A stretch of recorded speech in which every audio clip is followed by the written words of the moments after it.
Hey everyone, it's Alison Heikkila. Thank you so much for joining me. We are going to do some more fun stuff with alcohol inks today. I had so much fun making my last card that I wanted to keep playing, so I decided we're going to play with them again, do something a bit different today, and use a completely different type of color palette. So I have here Laguna, Pistachio, and Coral. You can see the colors in my little swatches here. This is the way, as they roll away, this is the way I keep my swatches. They were made on Jot poster board paper, which comes in a big package like this. It's quite large. The sheets are 11 by 14, and you get like 4 or 5 in a pack, and I get them at Dollar Tree. They're really inexpensive, and they're a great surface to use with your alcohol ink. So I like to make most of my swatches, no matter what the medium, on whatever substrate I tend to use them on. So this is all done with the Jot poster board paper because I use that the most when I'm using my alcohol inks. So I also have blending solution and some isopropyl alcohol, and I've got 2 pieces of the poster board paper already cut down so that this way they're ready to go and be put on a piece of cardstock to make a card. And I like to work with at least 2 panels at a time. Honestly, if I'm not filming, I usually do a whole bunch all at once. But this way we have a choice. You know, if one is kind of iffy, maybe the other one's a little bit better, whatever. I just like to have choices. So, and if you're taking all of this stuff out, it's nice to have a couple of pieces to work with. And then you have some backgrounds for your stash for later or something to die cut with. So we're going to start with this guy here. I'm going to do this a little different. Instead of kind of dropping the color all over the place like I did with my last card, I'm going to try to keep them isolated. Have them blend, of course, but I'm going to have the coral in one spot, the Laguna in another, and the pistachio in another. And they'll touch a little bit, but I don't want to have it like all over the place. You'll see. I think I explained it okay, but anyway. All right, so I'm going to apply some blending solution to my poster board paper. Help this stuff move. The blending solution helps the color move and blend together, hence the name, whereas isopropyl alcohol will kind of dilute the color a bit and break it up. So you get different effects when you use those 2 different things. I also have my blower tool. This was originally used for markers. You can't get it like this anymore from what I found. Ranger has a new blower tool on the market that's a little bit different. The bulb that you squeeze is a bit bigger, but I'll have it linked below in my description box along with everything else that I'm using today. You can see here I'm still doing my back and forth motion, but I made sure that I kept the colors concentrated in one area. Perhaps I shouldn't have done this because this is basically red and green, and if you know anything about the color wheel, when you put opposite colors from the color wheel together, they tend to make brown or mud. But hopefully we'll get like a nice mid-range kind of a mossy green color happening here because it's not a true red, it's a coral. So we'll see what happens. That's another reason why it's good to have extra panels cut. This is looking pretty though. I don't want to cover the whole thing. I feel like we need a little bit more of the pistachio, just because it's a very pale color. I want to deepen it up a bit. Have a little bit more of a concentration of it. Get this to kind of, it helps to not have your blower tool hitting your alcohol inks while you're doing this too. That's kind of pretty. Push this back in a little bit. I don't really want this line happening here. You could always cut a piece of poster board paper or whatever substrate you're working on a little bit bigger than what you want your final panel to be, and then you can remove these edges if you have excess buildup. I tend to not do that. I try to just not have the buildup, but I can always trim it down if I want to later. This isn't terrible. It's not super wow yet, but I think that once we start adding the isopropyl, it might be better. Just feel like this area here doesn't have enough blending. Let's see. Let's add some more blending solution first. We might need to go in with a bit more alcohol ink after that, but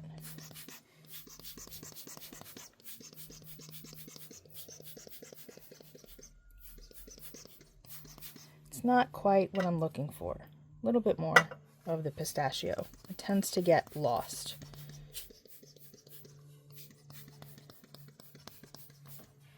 All right.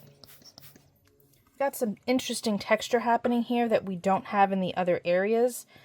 And I'm trying to decide if I want to now add that into the other areas. But let's add some isopropyl and see what happens. So I don't tend to spray it. I tend to just use the nozzle like this and just tap it. The way I do when I'm working with other sprays, I tend to not ever spray them. Sometimes I do, but I just like kind of using it like this. All right, that's looking okay. Let's leave this off to the side for now and see what happens to it. We're going to work on our next piece. I apologize for the glare over here. You need to remove the mat that comes with this glass mat when you're working with alcohol inks because the alcohol inks will stain it. And if I push my light back any further, it's going to kind of darken my area. So I apologize for that. Okay, next panel. We are going to add more blending solution. Helps our colors move nicely. Add some of the coral. We'll go a little heavier on the pistachio this time. See how that works. And then bring that Laguna down a bit. Get it closer to that pistachio so it kind of helps them kind of hang out together. I'm also going to move these inks because they're just hindering my flow here. Okay.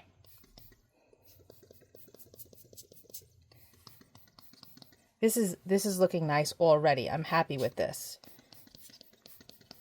Doesn't mean that we're not going to use the other one. We'll see what happens, but you just want to go back and forth and push that color from one area and then back again, and it keeps it nice and soft and wispy. Of course, there's a million ways to work with alcohol inks. You can develop your own technique. This is just the way I like to play with it. I just think that the effect is really soft and pretty. And the nice thing about the poster board paper is that you don't have, well, for me at least, you don't have as much open time, and it tends to dry a little faster than it would on other surfaces. And I like that because it kind of freezes the situation a bit. I feel like sometimes there's a little too much open time with things, and things keep moving and I don't want them to keep moving. So this is a nice substrate for me with the way that I work. This is cool. I'm kind of liking this. I do want to use the isopropyl on it a bit. And then see now what's happening. It does still have open time. It's creating this like ribbon down the middle. It's a little too heavy for me. So I think that we're gonna keep going with it. Let's keep moving.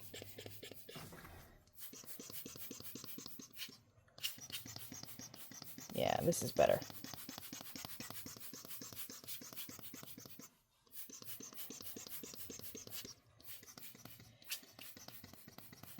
I don't want to have it just centrally located. I do want to push it out a bit. But look at how pretty this edge is here. That's really nice. Okay, let's go in with the isopropyl and see what happens.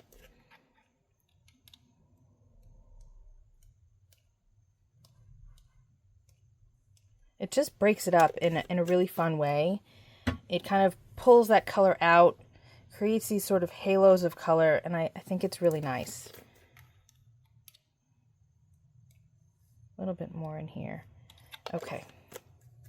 That's working for me. I am so sorry that my phone keeps ringing. So random. Okay, so this is looking very cool.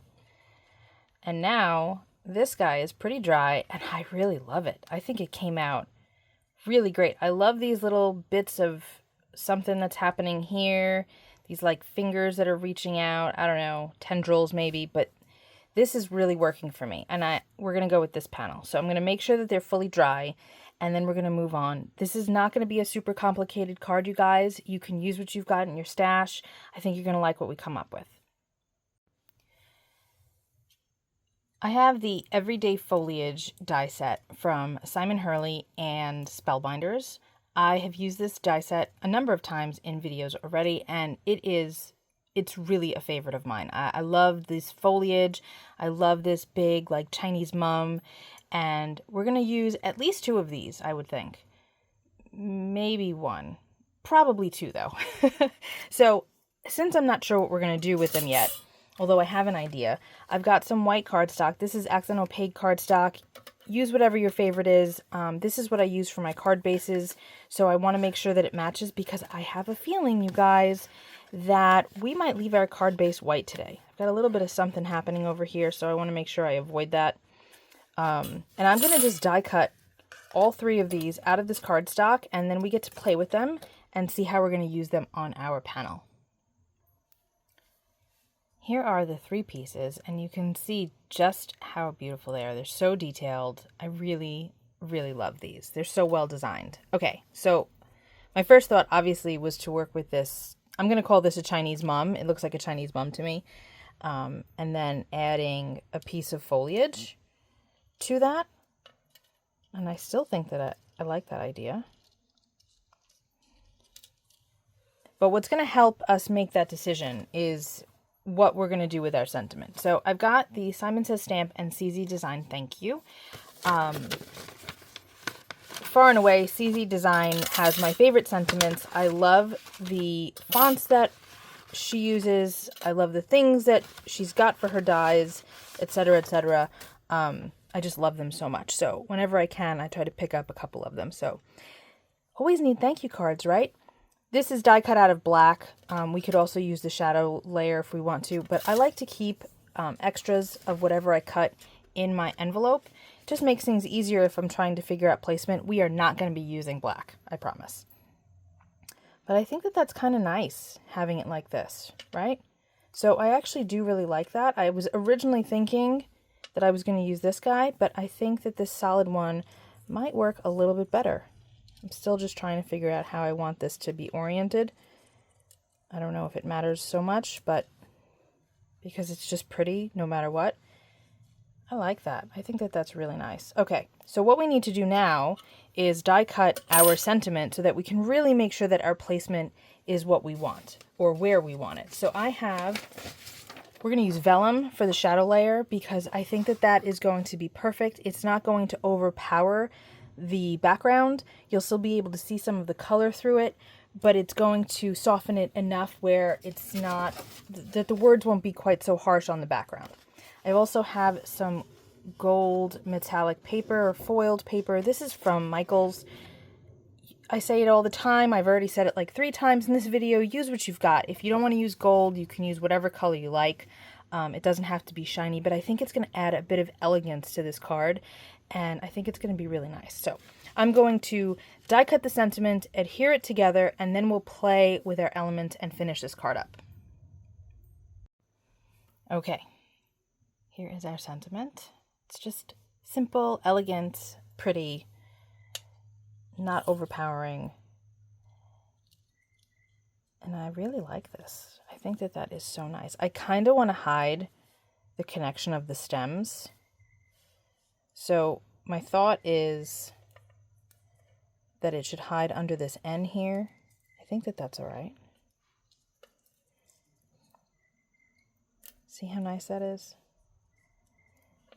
That's really pretty. I like that. What do you guys think? You can't answer me. This isn't alive. Okay. So I've got some, this is a pretty small piece. This might work though. I've got some press and seal. This is great if you have a lot of die cuts that you're trying to keep in a certain arrangement. You can pick it up with the press and seal, adhere it, or add adhesive to them. Gosh, I am tongue-tied all of a sudden. I think it's because my dog Dory is barking and she's throwing me off. Let's move this down a little bit because I want to keep it maybe attached to my desk. Oh, I bet I know what's happening. My son has a few friends coming over, and I think someone just showed up. So now the dogs are losing their mind. Yep, that's what it is. So now we're going to lift this up, just like so.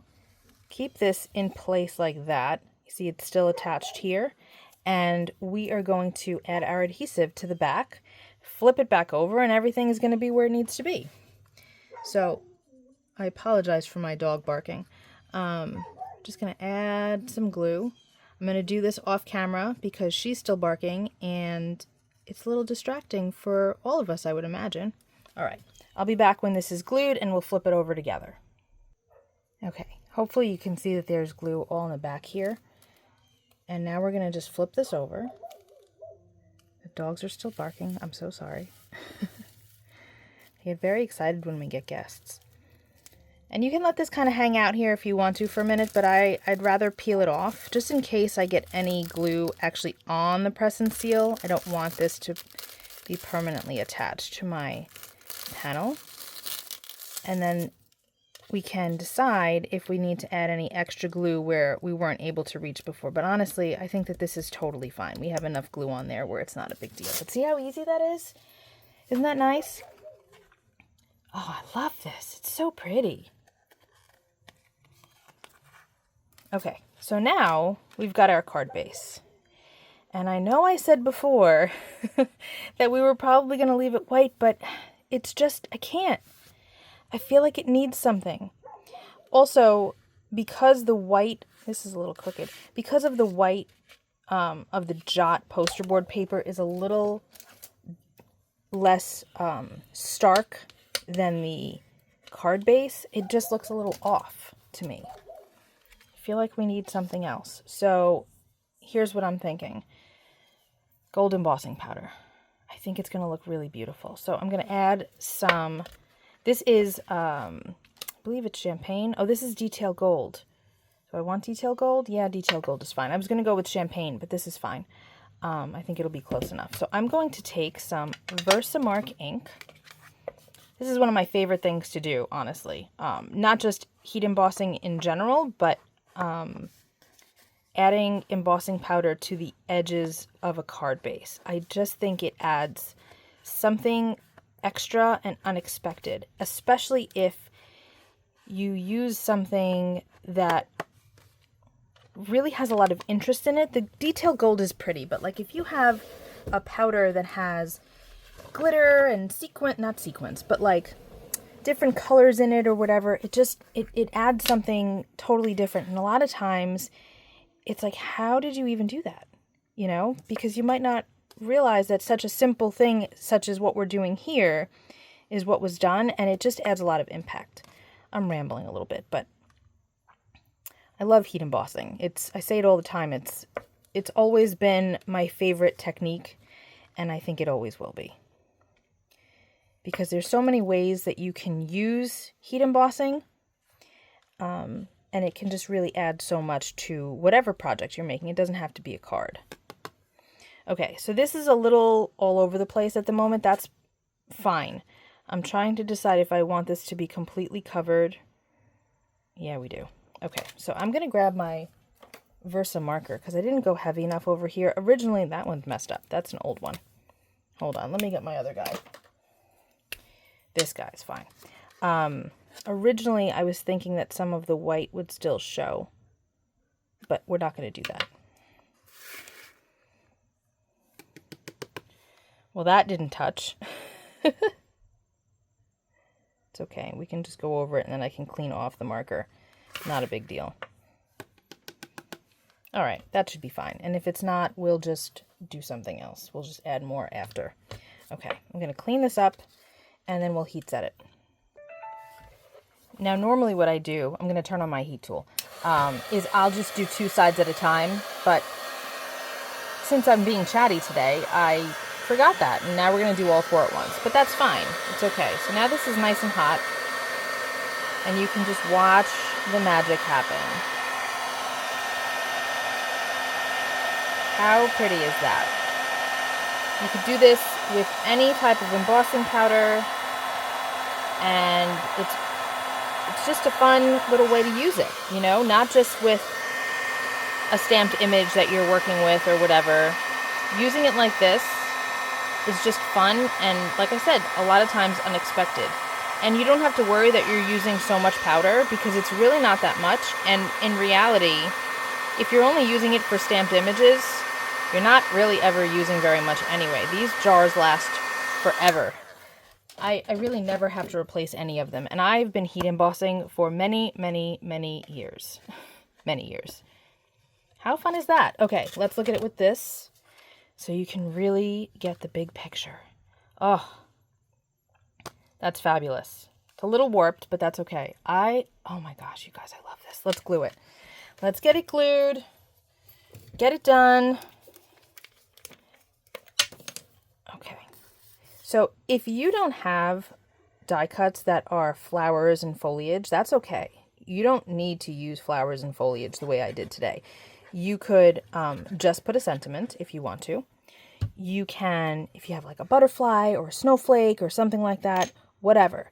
But keeping them white just gives it a nice touch of elegance. And then adding some type of metallic with the sentiment and then the embossing powder. Oh, I'm very happy with this, you guys. I hope you are too. We could add sequins, but I just don't think it needs it. I don't. I love it. I hope you do as well. So let me know in the comments if you've learned anything, if you're going to try this for yourself. I'd love to know. Thank you so much for hanging out with me. The dogs are barking again, so I'm going to say be well, stay safe, peace out.